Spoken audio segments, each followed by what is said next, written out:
Kobe Bryant and Shaquille O'Neal beef and how they fixed it.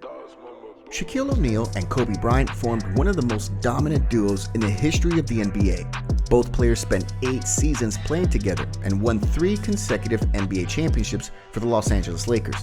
A lot of fans say that those 3 titles belonged to Shaq and that Kobe was just a rising star back then. But there are a lot of arguments that prove Kobe played a major part in those victories. After winning the three-peat, the Lakers seemed unstoppable on the basketball court, but personal issues between the two superstars emerged and the Lakers dynasty was over. Shaq left for Miami and Kobe stayed in LA until the end of his career, winning 2 more titles. In this video, we'll give you the full story on the beef between them and how they fixed it. But before we go on, make sure you like the video and then let us know in the comments what is your opinion on whether Kobe played a major part in the Lakers three-peat or if it was all about Shaq. Let us know how many titles they would have won if they'd stayed together in LA. Also, make sure you subscribe to Top 10 Everythingz with notification bell on.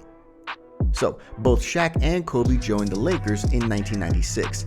Shaq was the next great NBA center who had already led the Orlando Magic to the NBA Finals and was brought to LA to take the Lakers back to the throne. Kobe was just an 18-year-old kid coming out of high school who would have to wait his turn to shine. However, Kobe didn't think that way and he wanted a part of the spotlight right away. And he actually became a star pretty quickly. He was voted an All-Star starter in his second NBA season. Right after the 1998 All-Star game that took place in New York City, Shaq reportedly, being jealous of Kobe's jersey sales, accused Kobe of playing selfish basketball.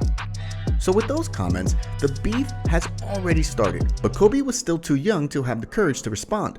But not much later, when Shaq showed up out of shape for the beginning of the 2000 training camp, Kobe didn't keep his mouth shut.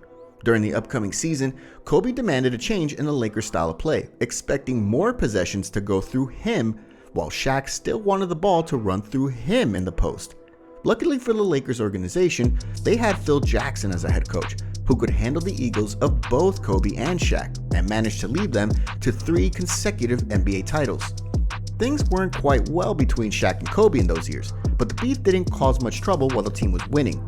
But things quickly changed. In the offseason after they lost to the Spurs in the 2003 NBA playoffs, the Lakers signed veterans Karl Malone and Gary Payton in the hopes that they will help the team to get back to the top. After the signing of the 2 future Hall of Famers, Shaq reportedly said that the 2 decided to join the Lakers because of 1 player, not 2. Shortly after, Kobe was accused of raping a hotel employee in Denver where he was preparing for surgery. That case totally ruined Kobe's reputation and he did not receive any support from his teammates, especially not from Shaq. Brian Shaw, one of the older players in that roster who mediated the argument between the 2 superstars, said that Kobe was mad at Shaq because he didn't reach out to him during his trouble with the law, stating that Shaq's supposed to be his friend. Shaw asked Kobe why he doesn't attend team dinners or events if they're supposed to be friends, even questioning Kobe for not inviting his teammates to his wedding. Makes sense, right? Kobe was even fined by the Lakers for comments made to the press on the subject. The following season didn't end up as the Lakers were expecting, since they lost to Detroit in the finals. Following that loss, the personal issues reached the boiling point and cuts had to be made. Phil Jackson did not resign as a head coach, and Shaq was traded to Miami for Lamar Odom, Brian Grant, and Caron Butler. The following season, Shaq came to LA on Christmas Day as a member of the Miami Heat, which was the highest rated regular season game since 1998. There weren't many reports on Shaq and Kobe relations during that season, since both players chose to be quiet about it.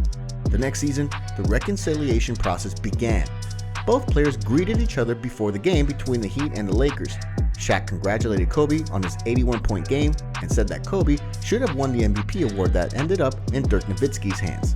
But still, the beef was not over yet. After the Lakers lost to the Celtics in the 2008 finals, Shaq said that Kobe simply cannot win without him. He also blamed Kobe for telling Shaq's wife about his affairs, which led up to his divorce.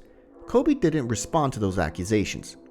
In 2009 and 2010, the Lakers won back-to-back titles. Kobe couldn't wait to get to the press conference and say that now he has 1 more ring than Shaq. Finally, after Shaq retired from the NBA in 2011 and both players became more mature, the beef between the 2 was over.